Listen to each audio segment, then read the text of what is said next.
Selamat bertemu lagi dengan saya di channel Dan Sciences.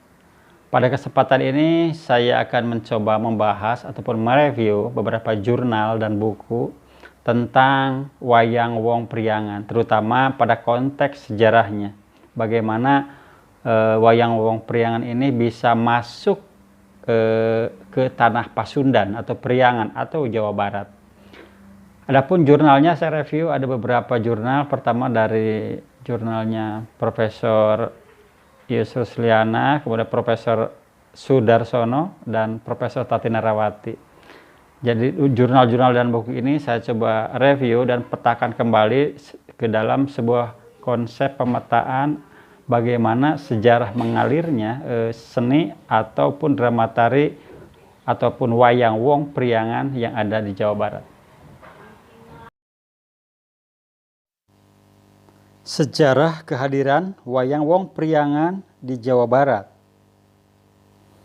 Pada zaman Indonesia Islam, bukti-bukti tentang perkembangan seni tari di Jawa Barat baru nampak pada abad ke-16, terutama setelah Cirebon menjalin hubungan yang erat dengan Demak pada tahun 1924 sampai 1581.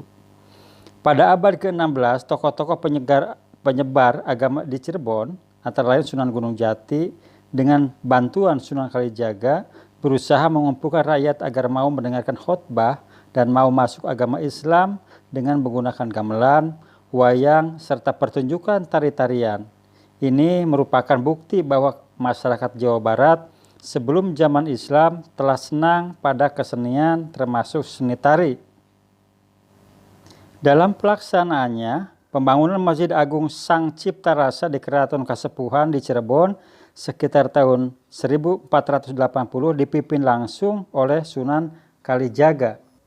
Kemudian, Wali Songo menggunakan jalur-jalur kesenian untuk mencapai hati nurani rakyat. Yang mengambil peran penting dalam hal ini adalah Sunan Kalijaga yang menyesuaikan bentuk-bentuk kesenian tradisional dengan kebutuhan ruhaniah dan artistik dari masyarakat Muslim baru dan menyatu padukannya dengan lambang dan ungkapan baru, musik, lagu, seni tari, seni lukis, seni pahat, dan arsitektur.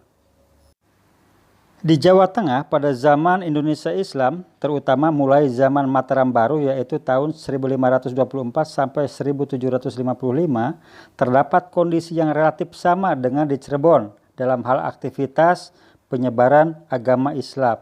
Menurut legenda Jawa, para wali menggunakan gamelan, wayang, dan wayang topeng sebagai sarana untuk menarik anggota masyarakat Jawa berkumpul dan kemudian seusai menonton, wali berkhotbah untuk menanamkan ajaran agama Islam kepada masyarakat.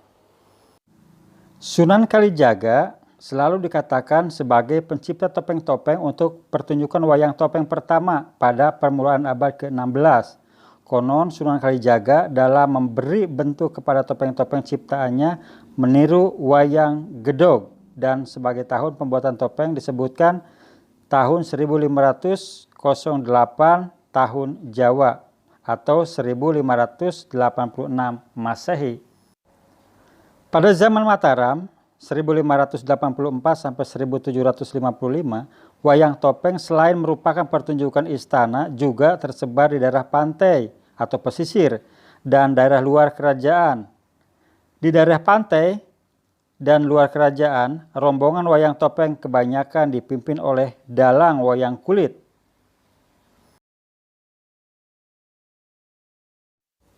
Dengan demikian, tidak mengherankan apabila di Cirebon tumbuh dan berkembang wayang wong bertopeng atau wayang topeng atau juga disebut topeng dalang.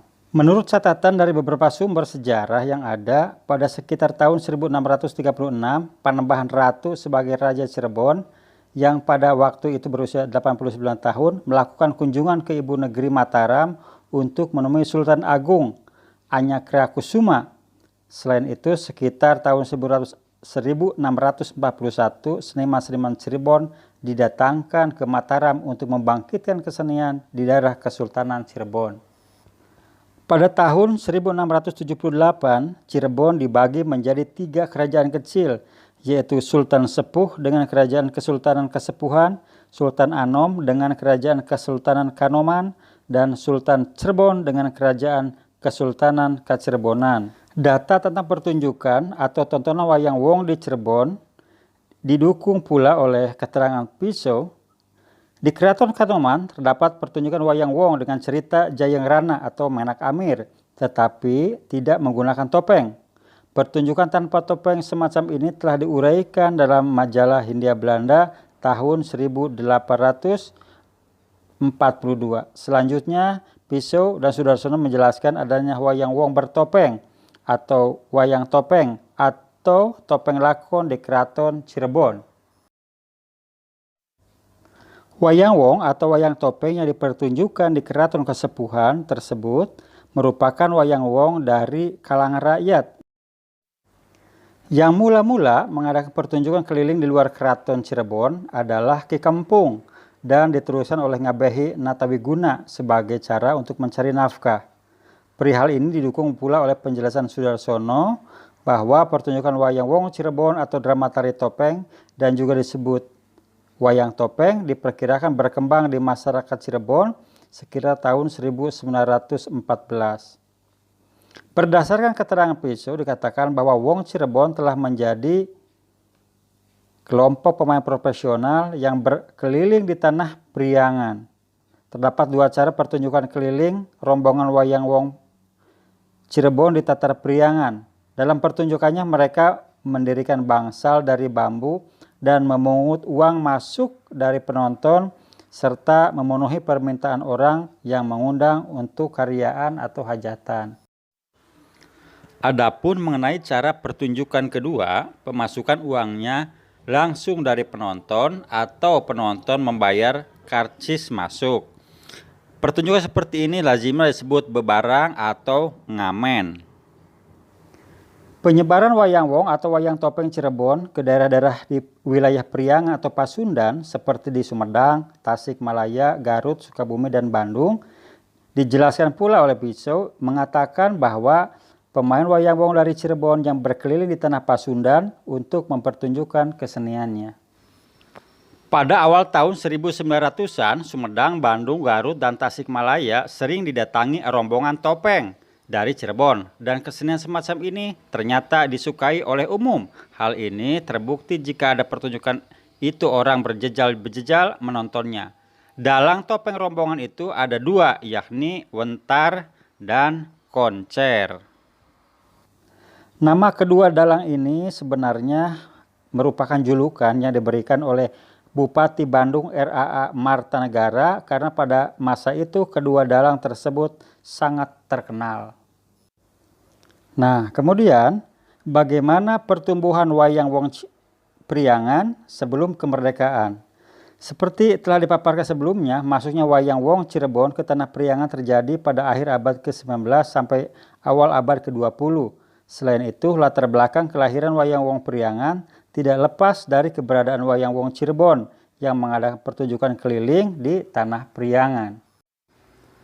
Masyarakat Priangan termasuk kelompok etnis yang bersikap paling ramah dan mencerap budaya lain. Lahir atau tumbuhnya wayang wong Priangan di kalangan Menak diduga keras diprakasai oleh Pangeran Surya Kusumah Adinata setelah menjadi mantan Bupati Sumedang. Hal ini karena secara geografis Sumedang adalah kota kabupaten di wilayah Priangan yang paling dekat dengan wilayah Cirebon. Adapun masa jabatan Pangeran Surya Kusuma Adinata ketika menjadi Bupati Sumedang adalah tahun 1836 sampai 1882. Sekitar tahun 1920 di Kabupaten Garut pernah hidup dan tumbuh wayang wong priayi yang diprakasai oleh para pejabat kabupaten dan disponsori secara khusus oleh pemerintah Belanda. Para pelakunya adalah para pegawai kabupaten. Cerita yang diperkirakan mengambil kisah dari kisah Mahabharata dan dipertunjukkan di depan pendopo kabupaten dalam rangka perayaan Hari Besar. Pada pertengahan tahun 1920-an sampai akhir, di pendopo Kabupaten Bandung tumbuh dan hidup dengan baik wayang wong Priangan di kalangan priayi. Semua ahli tari yang tergolong kaum priayi di Bandung turut menjadi pelaku wayang wong. pelakunya tidak memakai kedok dan dialognya dilakukan langsung oleh para pelaku. Pergelaran Wayang Wong Priangan atau Wayang Wong Sunda oleh kreator Raden Sambas Wirakusuma pada waktu itu adalah Lurah Ranca Ekek, ternyata tidak hanya mengandalkan dukungan atau sponsor dari Bupati Kabupaten Bandung saja. Setelah berhasil mendirikan perkumpulan tari bernama Wirahmasari yang berlokasi di Ranca Ekek Kabupaten Bandung, awal tahun 1920-an ternyata Raden Sambas Wirakusuma mampu secara mandiri membentuk Wayang Wong Priangan dalam perkumpulannya. Pada masa sebelum kemerdekaan, di kalangan masyarakat umumnya terdapat perkumpulan atau rombongan Wayang Wong Priangan antara lain di daerah Tarogong, Kabupaten Garut, Sukabumi, dan beberapa daerah di wilayah Bandung. Dalang Bintang membentuk Wayang Wong setelah menikah dengan anak perempuan Koncer. Ini berarti bahwa Koncer selain sebagai guru juga sebagai mertua Dalang Bintang, yang dalam proses pembentukan Wayang Wong dibantu oleh Kamsi yang juga murid Koncer. Selanjutnya, pada akhir tahun 1930-an di daerah Babakan Tarogong, Kota Praja atau Kota Madia, Bandung, terdapat perkumpulan Wayang Wong atau Wayang Orang Sunda yang dipimpin oleh Kayat yang terkenal dengan sebutan Wayang Wong Kayat. Wayang Wong Kayat ini sering ditanggap dalam suatu hajatan dan sering mengadakan pertunjukan keliling yang dikeben dengan para penonton membayar karcis. Nah, sekarang bagaimana pertumbuhan Wayang Wong Priangan setelah kemerdekaan? Wayang Wong Priangan setelah kemerdekaan terungkap kembali mulai awal 1950-an. Aktivitas berkesenian para seniman keturunan Menak atau Priyayi mulai saat ini berbaur dengan para seniman dari kalangan rakyat atau masyarakat umum. Artinya sudah tidak lagi dipilah-pilah antara cacah atau rakyat biasa dengan Menak. Pertunjukan Wayang Wong Priangan pada saat itu tidak berubah, yaitu hanya sebatas untuk perayaan tertentu saja, walaupun tempat pertunjukannya sudah tidak lagi menggunakan pendopo. Pada tahun 1957, Daya Mahasiswa atau Damas pernah menyelenggarakan pagelaran wayang orang. Pada waktu itu yang menjadi pimpinan pagelaran adalah Raden Sambas Wirakusuma dengan para pelakunya berasal dari perkumpulan tari Wirahmasari Ranca Ekek Kabupaten Bandung dan juga anggota Damas Bandung. Penata karawitannya digarap oleh Raden Nugraha Sudirja dan dalangnya Iding Marta Wisastra. Sedangkan sutradaranya adalah Bapak Noh Atma Dibrata. Diberitakan pula bahwa sekitar tahun 1955 sampai 1958 di luar pusat kota Bandung pernah tumbuh Wayang Wong Priangan yang dipimpin oleh seorang tokoh Tayuban bernama Raden Arus. Ketika itu ia menjabat Wedana Kewedanaan Banjaran Kabupaten Bandung. Cerita yang dibawakan oleh mereka sering mengambil kisah antara Pandawa dan Astina. Para pelakunya berantawacana sendiri. Raden Arus terkenal karena peran sebagai Gatotkaca.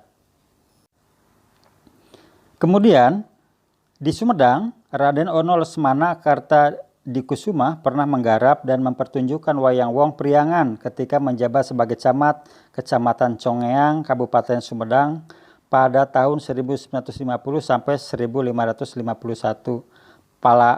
Para pelakunya berbicara sendiri menurut antawacana wayang golek dan ceritanya seputar Pandawa dan Astina. Selanjutnya, Raden Sadeli Harjakusuma yang berasal dari Cililin, Kabupaten Bandung, memprakarsai terbentuknya Wayang Wong Priangan ketika bertugas di Kecamatan Situraja, Kabupaten Sumedang, sebagai Kepala Pusat Pendidikan dan Kebudayaan pada tahun 1952. Aktivitas dan cara pertunjukan tidak berbeda dengan Wayang Wong Priangan yang dipimpin oleh Raden Ono Lesmana Kartadikusuma. Perbedaannya hanya dalam hal cerita yang dibawakan, yaitu hanya merupakan petikan-petikan untuk di 1-2 babak atau berdrip saja.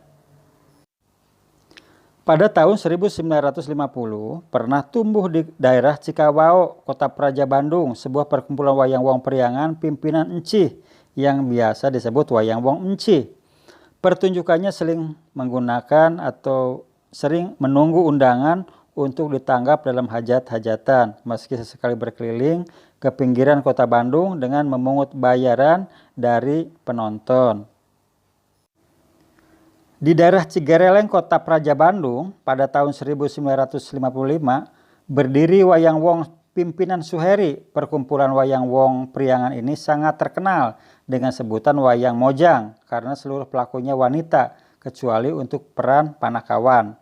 Pelakunya tidak bertopeng, tetapi dialog seluruh tokoh wayang yang diperankan oleh penari wanita dilakukan oleh dalang.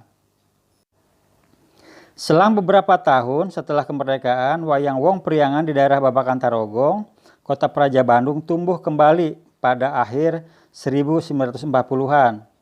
Sekitar akhir 1949, Wayang Wong Pimpinan Kayat dihidupkan kembali dan segala sesuatunya tidak berbeda dengan di masa sebelum kemerdekaan. Penggantinya para pelaku atau anak wayang oleh generasi selanjutnya berlangsung mulai awal 1963.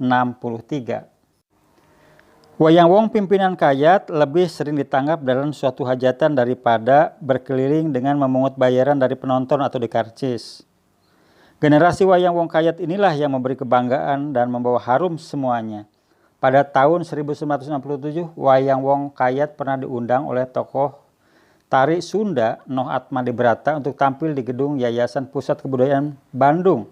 Selain itu, banyak anak wayangnya yang kemudian menjadi pelatih kesenian seperti Undang Sumarna yang menjadi dosen karawitan Sunda di University of California, Santa Cruz, Amerika Serikat sejak tahun 1978.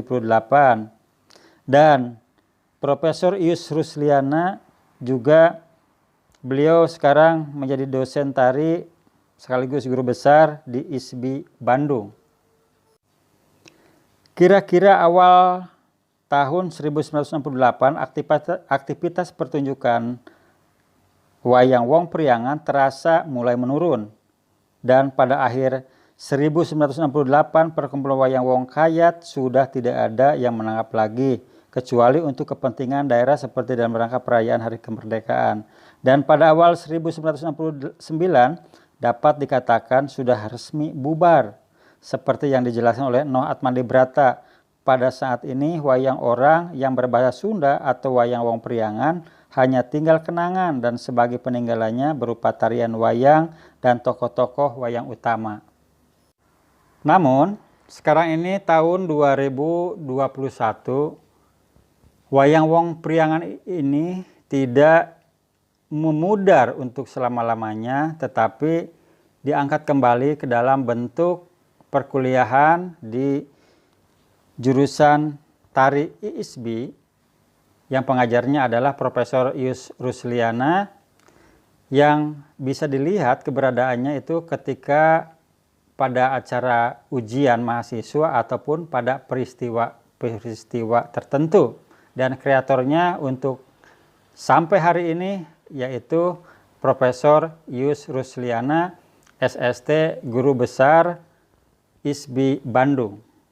Nah, demikian jadi bagaimana perjalanan ataupun sejarahnya Wayang Wong Priangan yang ada di Jawa Barat, yang memang sebenarnya ini merupakan aliran ya budaya dari Jawa, sehingga sampailah di Tatar Pasundan, Priangan ataupun Jawa Barat. Kita akan ketemu lagi dalam episode yang lainnya dengan pembahasan yang lebih unik. Terima kasih.